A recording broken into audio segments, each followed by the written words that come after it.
Hello everyone and once again welcome to WS Cube Tech। Myself Umar Taskeer. Guys, इस particular video में मैं आपसे बात करने वाला हूं about types of headlines. Guys, जिस वक्त हम अपना ब्लॉग लिख रहे होते हैं या जिस वक्त हम अपना आर्टिकल लिख रहे होते हैं, हमें पता है एज डिजिटल मार्केटर की हेडलाइंस जो होती हैं वो बड़ा ही इंपॉर्टेंट रोल प्ले करती हैं। अब हेडलाइंस को हमें यूज करना, यानी हेडलाइंस में क्या क्या चीजें यूज करनी, किस तरीके से हमें हेडलाइंस लिखनी है, ये दो तरीके से हो सकती है। देखो, जो भी हम हेडलाइंस लिखते हैं अपने ब्लॉग के लिए या आर्टिकल के लिए, ये बेसिकली दो चीजों के लिए हम लिखते हैं। एक तो हम क्रॉलर्स के लिए भी लिखते हैं, और एक हम यूजर्स के लिए भी लिखते हैं। ऐसा नहीं है हमेशा जो है हम हेडलाइंस जो है वो क्रॉलर्स के लिए लिखते हैं या हमेशा जो है हम हेडलाइंस वो यूजर्स के लिए लिखते हैं। तो हमें देखना है कि हमारी हेडलाइंस में दोनों ही चीजें होनी चाहिए। यानी अगर हम हेडलाइन लिख रहे हैं तो हम देखेंगे कि उसकी हमारा जो कंटेंट है, जो बाकी का हमारा कंटेंट है उस ब्लॉग का या उस आर्टिकल का, उसमें जो हमने कीवर्ड्स यूज किए हैं वो हेडलाइंस में यूज किए हैं कि नहीं किए हैं, हेडलाइंस कितनी लेंदी है, कीवर्ड्स की फ्रीक्वेंसी कितनी है हेडलाइन में और कीवर्ड की फ्रीक्वेंसी कितनी है आर्टिकल में, उनकी रिलेवेंसी क्या है, इन सारी चीजों की बात करते हैं जब हम थोड़े से क्रॉलर ओरिएंटेड पॉइंट्स के ऊपर डिस्कशन करते हैं कि क्रॉलर के पॉइंट ऑफ व्यू से या एसईओ के बेसिक्स के पॉइंट ऑफ व्यू से हमारी जो हेडलाइंस है या हमारे ब्लॉग की जो हेडलाइन है, आप इसको इस तरह समझ लीजिए, ब्लॉग की या हमारे आर्टिकल की जो हेडलाइन है वो किस तरीके से होनी चाहिए। तो ये एक सेपरेट टॉपिक हो गया। आज के इस वीडियो में जो मैं डिस्कशन करने वाला हूं वो है इस चीज के अराउंड, राइट, कि हमारी जो हेडलाइन है, हमारी जो ब्लॉग की हेडलाइन है वो यूजर के पॉइंट ऑफ व्यू से किस तरीके की होनी चाहिए। तो ब्लॉग के हिसाब से अलग अलग तरीके की हम हेडलाइंस बना सकते हैं, बट थोड़ा सा इस बात को भी स्टार्टिंग में आप समझ जाइए कि ये जो डिस्कशन है ओवरऑल ये इस बात के अराउंड है कि हमारी हेडलाइंस यूजर के हिसाब से किस तरीके की होनी चाहिए, क्या कुछ आइडियाज मिल सकते हैं। तो मैं कुछ आइडियाज ही आपको देने वाला हूं कि जो हमारी अलग अलग तरीके की हेडलाइंस हैं वो किस तरीके से हो सकती है। तो ज्यादा नहीं, मैंने यहाँ पर 5 तरीके के लिखे हुए हैं और बहुत सारे जो है आपको यहाँ से आइडियाज, बहुत सारे आपको आइडियाज यहाँ से मिल जाएंगे। सो गाइज, जो है हमारी हेडलाइन इस तरीके की होनी चाहिए कि फिर उसको देखकर जो है ना यूजर जो है हमारे आर्टिकल के साथ इंगेज करे या जो हमारा ब्लॉग है उसके साथ इंगेज करे, उसको देखे, उसको पढ़े, बेसिकली पूरा पढ़े। तो जो पहली चीज वो अगर हमारे ब्लॉग के ऊपर आता है तो पहली चीज जो उसको ट्रिगर करती है हमारे ब्लॉग को पढ़ने के लिए, उसके साथ इंगेज होने के लिए, हमारे कंटेंट से इंगेज होने के लिए, वो होती है हमारी हेडलाइन, राइट। तो हमारी हेडलाइन के ऊपर बहुत बड़ा दामोदार है और हमारी हेडलाइन को जो है ना बहुत ही प्रॉपरली हमें लिखना है।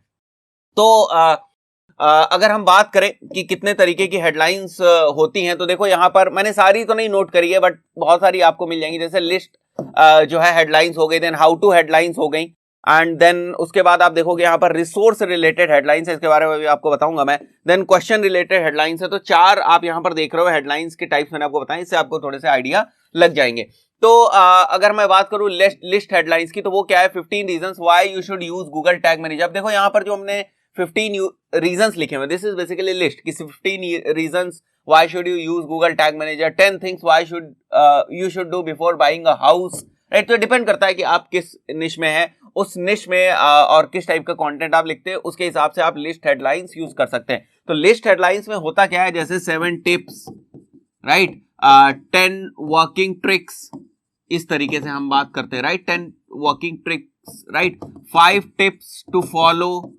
ये सारी चीजें अगर आप अपने हेडलाइंस में यूज करते हो तो बेसिकली वो जो लिस्ट वाली हेडलाइंस है उसमें आता है। और ये चीजें जो है ना बहुत ही इंपॉर्टेंट है और बहुत ही अच्छा इंपैक्ट जो है यूजर के ऊपर डालती है जब आप लिस्ट की तरह उसको यूज करते हो। Then there is how to headlines. How to भी अलग तरीके के ब्लॉग्स होते हैं, अलग तरीके के आर्टिकल्स होते हैं। अगर आप उस टाइप का कंटेंट यूज कर रहे हैं then you can definitely use how to headlines. यहाँ पर देखो, आप जिस मैंने छोटा सा एग्जांपल लिखा हुआ है, how to make first sale online, right. अगर आप वो मेक मनी ऑनलाइन वाली निश में काम कर रहे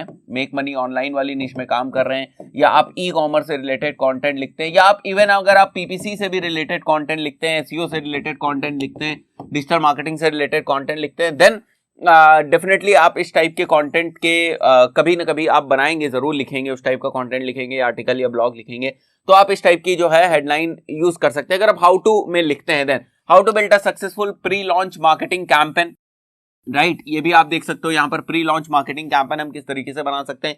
तो ये हाउ टू के एग्जांपल्स है, राइट, ये हाउ टू के एग्जांपल्स है। Then resource. अब रिसोर्स क्या होता है कि आप कोई चीज प्रोवाइड कर रहे हो, दैट इज बेसिकली रिसोर्स। अगर मैं वीडियो प्रोवाइड कर रहा हूं that is basically a resource. अगर मैं चेकलिस्ट प्रोवाइड कर रहा हूं that is basically a resource. कोई गाइड प्रोवाइड कर रहा हूं that is basically a resource. तो अगर आप कोई इंफॉर्मेशनल, इस तरीके से इंफॉर्मेशनल जो है ब्लॉग या आर्टिकल आप लिख रहे हो जहां पर आप कुछ इंफॉर्मेशन दे रहे हो, तो आप देख सकते हो यहाँ पर जैसे लिखा हुआ है अल्टीमेट गाइड। तो अब ये थोड़े से लेंदी हो जाते हैं, ये आर्टिकल्स काफी लेंदी होते हैं जब हम वर्ड्स गाइड वगैरह यूज करते हैं ना, तो ये आर्टिकल थोड़े से लेंदी हो जाते हैं, ब्लॉग लेंदी हो जाते हैं। Then ultimate guide, ultimate checklist to Google Analytics for beginners, right, ये आप देख सकते हो यहाँ पर, देखो ये रिसोर्स रिलेटेड हेडलाइन है। देन हम यहाँ पर देख रहे हैं क्वेश्चन रिलेटेड हेडलाइंस है। How do I monetise my blog, this is basically question related. How to install Google Analytics in right way, right, ये देखो ये क्वेश्चन ओरिएंटेड हेडलाइंस है। तो आपके पास बहुत से तरीके होते हैं, बहुत से ऐसे तरीके होते हैं जिनके थ्रू आप जो है अपनी हेडलाइंस बना सकते हैं, हेडलाइंस लिख सकते हैं। ऐसा नहीं एक तरीका ही होता है या दो तरीके ही होते हैं, मैंने आपको कुछ हिंट्स दी हैं। तो अभी आपको और ज्यादा ब्रेन स्टॉर्मिंग करनी है, बहुत ज्यादा जो है यहाँ से आप आइडियाज निकाल सकते हैं और समझ सकते हैं। देखो इस कैटेगरी में बहुत सारी जो है हेडलाइंस आ सकती हैं, इस कैटेगरी में बहुत सारी हेडलाइंस आ सकती है। अब ये सब चीजें उस चीज पे डिपेंड करती हैं आपकी निश क्या है और किस टाइप का आप कंटेंट लिखते हो। सो गाइज इस पर्टिकुलर वीडियो में इतना ही, आशा करता हूं आपको समझ में आया होगा। मिलता है नेक्स्ट वीडियो में, टिल देन गुड बाय।